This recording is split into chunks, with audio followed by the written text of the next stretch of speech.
তাই গরু বিক্রি করার সাথে সাথে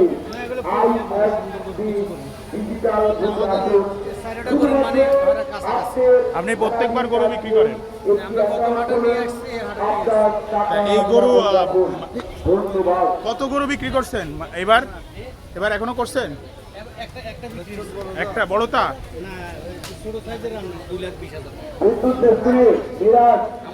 আপনার কত লোক ফার্মে? ফার্মে কত লোক?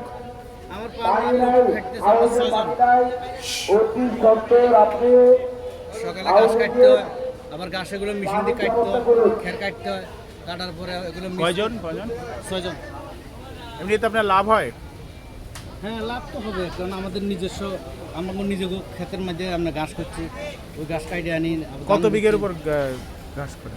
আমাদের 2 কানি আছে, ঘাসের জন্য 1 কানি আর খেরের জন্য 1 কানি। মানে সেই ধানের ওই খ্যাট দিয়েই চালান? হ্যাঁ, খেত 2 বিঘা।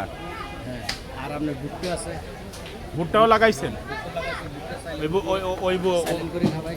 ওই ভুট্টার বিক্রি করেন না? না, গরুকে আমরা খাবাই না। আপনার কি শুধুই কি এই গরু করেন? গরু আছে আবার। একটু কাছে যান। এর নাম রাখছেন কি? এটা হলো রুস্তুম। প্রতি বছর কতগুলো করে গরু দেন আপনি? প্রতি বছর আমাদের